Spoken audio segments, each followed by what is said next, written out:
కథా స్రవంతి. అండమానవుడు కథ రచన శ్రీ పివిఆర్ శివకుమార్. వినిపిస్తున్నవారు పప్పు భోగారావు.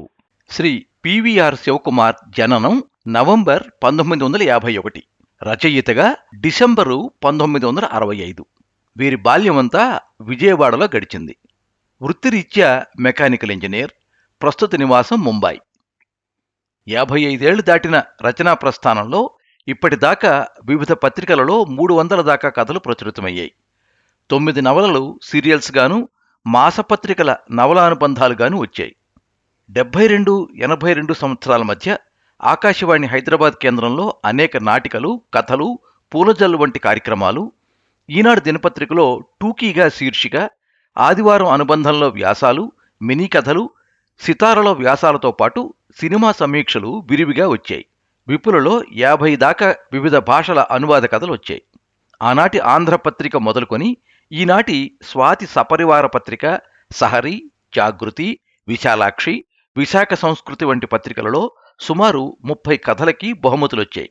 కొన్ని కథలు కన్నడ భాషలోకి అనువదించబడి మయూర, ప్రియాంక, తరంగ పత్రికలలో ప్రచురితమయ్యాయి. ఊరి చివరి ఇల్లు కథ ప్రియాంక మాసపత్రిక అనువాద కథల పోటీలో అనువాద రచయిత్రికి ద్వితీయ బహుమతి తెచ్చిపెట్టింది. వీరి నవలలు శమంత హేమంత, జీవన పోరాటంలో ఆశల ఆరాటం, ఆచరణల్లో ఆదర్శాలు, కస్తూరి, రాగంలో రంగులు గొలుసు నవల. కథా సంపుటాలు పివిఆర్ శివకుమార్ కథానికలు, కిరణం, అతిథి దేవుడు, నీదే గాని నీదే కాదు మొదలగునవి.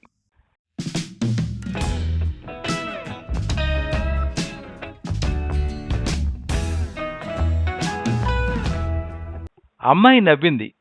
వెనక్కి తిరిగి చూసుకున్నాడు చిట్టి తండ్రి. వెనకెవరూ కనపడలేదు. తనను చూసే నవ్వింది అని నిర్ధారణకు వచ్చాడు. తిరిగి నవ్వుదాం అనుకున్నాడు. అనుకునే లోపలే ఆమె తల తిప్పేసుకుంది. ఆమెని గుర్తుపట్టాడు. నిశ్చయంగా బాస్ కూతురే. మొన్న డ్రైవర్ సెలవు పెడితే స్వయంగా డ్రైవ్ చేసుకుంటూ వచ్చి ఆయన ఆఫీసులో దింపినప్పుడు తను గమనించాడు. అప్పుడే ఆమె తనను చూసి ఉండొచ్చు. ఆమెను అనుసరించి ఆ స్వీట్ షాప్లోకి నడిచాడు. పలకరించడానికి ధైర్యం చాలలేదు. కొద్ది దూరంలో నిలబడి దీక్షగా స్వీట్ ర్యాక్స్ మీద దృష్టి పెట్టాడు. ఆమె జీడిపప్పు పకోడీ, గొలచేగోడీలు, పప్పు చెక్కలు, మిక్చర్ ప్యాకెట్ తీసుకుంది. బిల్ ఇవ్వండి అంది. స్వీట్స్ ఏమీ వద్దా మేడం? వద్దు, నాన్నగారికి హై డయాబెటీస్. కానీ స్వీట్ వాసన చూస్తే వదలలేని బలహీనత. మేము తింటూ తనకి పెట్టకపోతే తట్టుకోలేనంత కోపం. అందుకే ఆయన ఉన్నప్పుడు ఇంట్లో అసలు స్వీట్ పేరే ఎత్తాం. ఆ విధంగా ఆయనను ఎప్పుడు స్వీట్స్కి ఆవిడ దూరం పెడతాం నవ్వుతూ చెప్పింది ఆమె. షుగర్ ఫ్రీ స్వీట్స్ కూడా ఉన్నాయి మేడం. ఫ్రీగా ఇచ్చినా వద్దండి, షుగర్ ఫ్రీ అయినా సరే. ఏ రకమైన తీపి కూడా ఆయనకు పడదు. చమత్కారంగా తిరస్కరించేసింది. ఓహో, మనసులోనే తలగరేశాడు చిట్టి తండ్రి. అనుకోకుండా కొత్త బాస్ గురించి ఒక ముఖ్యమైన ఆంతరంగిక విషయం తెలిసింది. అతని మనసు ఏదో తెలియని ఆనందంతో ఉప్పొంగిపోయింది. ఆమె బిల్లు చెల్లించి వెళ్ళిపోతూ అతడిని చూసి మళ్లీ చిరునవ్వు నవ్వింది.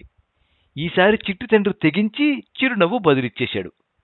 మీరు మా డాడీ ఆఫీసులోనే కదూ? పలకరింపుగా అంది. చిట్టి తండ్రి తబ్బిబ్బయ్యాడు. మీరాయన కూతురే కదూ? థ్యాంక్స్ అనేశాడు. థ్యాంక్స్ ఎందుకు చెప్పాడో అర్థం కాని ఆమె అతని కేసి వింతగా చూసి అవును బై అనేసి వెళ్ళిపోయింది.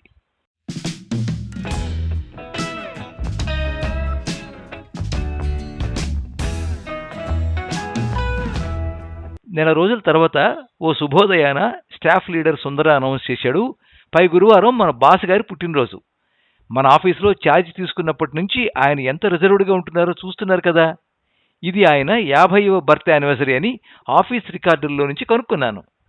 ఆయనని ఇది గోల్డెన్ జూబిలీ బర్త్డే కనుక దయచేసి మా వేడుక కాదనవద్దని ఎంతో బలవంత పెట్టగా అతి కష్టం మీద సింపుల్ సెలబ్రేషన్కి ఒప్పుకున్నారు. అది ఆఫీస్ టైమింగ్స్లోనే, ఆఫీస్ పని చెడకుండా ఇత్యాది నిబంధనలతో. ఆయనకి అంతో ఇంతో దగ్గర కావటానికి ఇది మనకి ఒక సువర్ణ అవకాశం. కాబట్టి లంచ్ టైంలోనే భారీగా కేక్ కటింగ్ పెడదాం, ఆ వెనకే చిన్న పార్టీ ఇద్దాం. చెప్పడం పూర్తి చేసిన తర్వాత సుందరం అందరి దగ్గర చందాలు వసూలు చేయడం మొదలుపెట్టాడు. నెల రోజులుగా ఆఫీసులో అందరికీ కొత్త బాస్ తీరు తెలిసిపోయింది. ఎవరికి చనువు ఇవ్వటం అటుంచి దగ్గరికే రానివ్వడం లేదు. పిఏ శ్రీ మహాలక్ష్మికి కూడా ఇంటర్కామ్లోనే డిక్టేషన్లు ఇన్స్ట్రక్షన్లుగా సాగుతోంది వ్యవహారం. మొహం ఎప్పుడూ మొటమట, మాట ఎప్పుడూ చిటపట. త్వరలో 3 ఏళ్లు నిండి స్థానచలనం రోజులు రానున్నాయి. బాస్ని ఎలాగైనా పట్టి ఈసారైనా సొంత ఊరికి ట్రాన్స్ఫర్ చేయించుకోవాలని ఆలోచిస్తూ ఉంటే ఉరవని పిడుగులా దిగబడ్డాడు ఈ కొత్త బాసురుడు. ఇటువంటి బాసురుడిని వాసుదేవుడిగా మార్చుకుని వరం ఎలా పొందగలనా అని చిట్టి తండ్రి మదన పడుతున్న వేళ కోరని వరవయం వచ్చింది ఈ బంగారు జన్మదినోత్సవ బంగారు అవకాశం.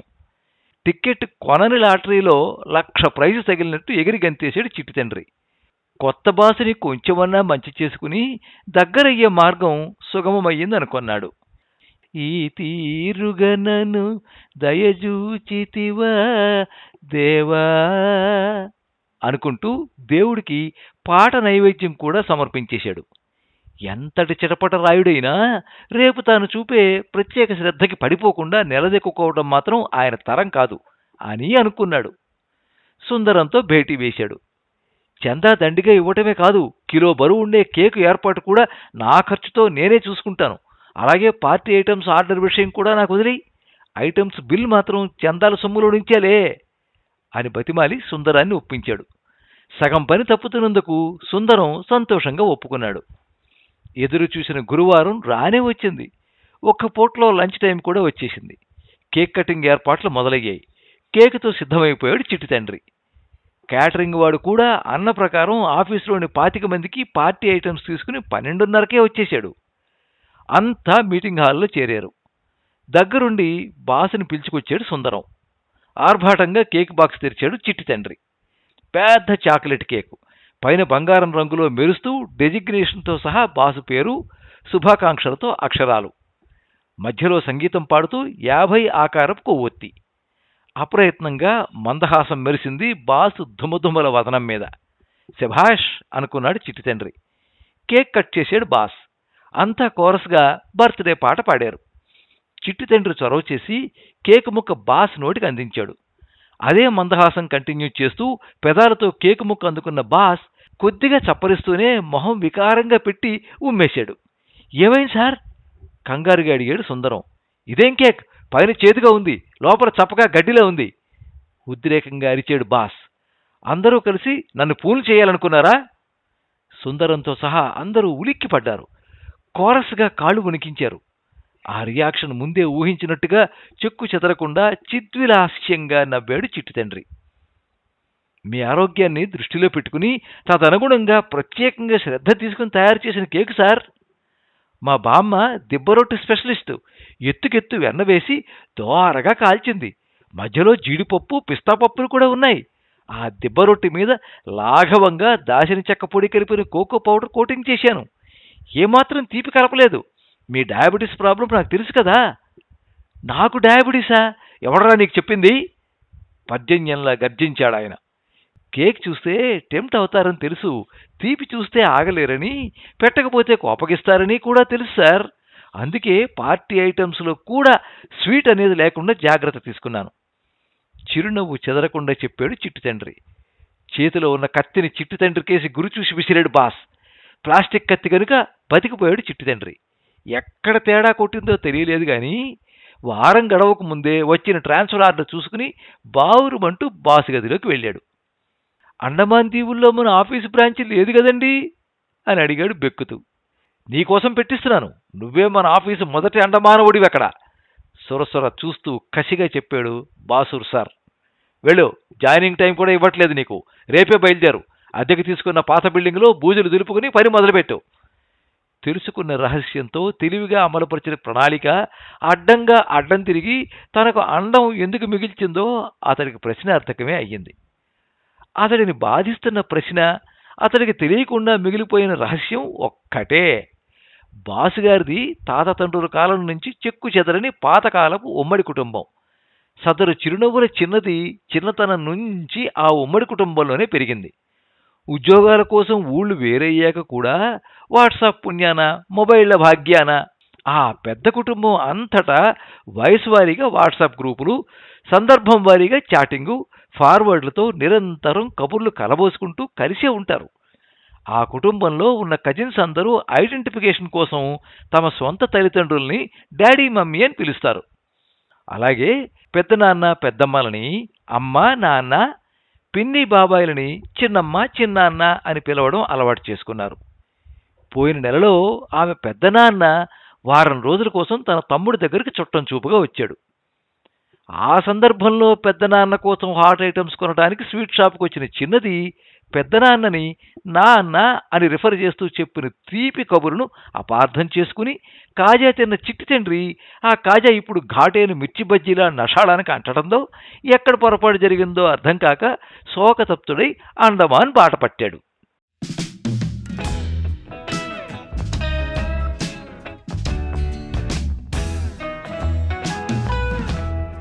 మీరింతవరకు అండమానవుడు కథ విన్నారు.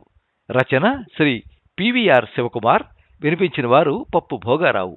ఈ కథ అచ్చంగా తెలుగు అంతర్జాల మాసపత్రిక నుంచి సేకరించబడింది. ఈ కథ మీద మీ అమూల్యమైన అభిప్రాయాన్ని కింద కామెంట్ బాక్స్లో రాయండి. ఈ వీడియోని లైక్ చేయండి, మీ మిత్రులందరికీ షేర్ చేయండి. ఇలాంటి మరిన్ని మంచి కథలు వినిపించడానికి ఈ ఛానల్ని సబ్స్క్రైబ్ చేసుకోండి. పక్కనే ఉండే బెల్ ఐకాన్ని క్లిక్ చేస్తే ఇలా అప్లోడ్ చేసే వీడియోల వివరాలన్నీ కూడా మీకు ఎప్పటికప్పుడు నోటిఫికేషన్ ద్వారా తెలుస్తాయి. ఎప్పుడు మీ అభిమానాన్ని కోరుకునే పప్పు భోగారావు. సర్వే జనాః సుఖినో భవంతు. కథా స్రవంతి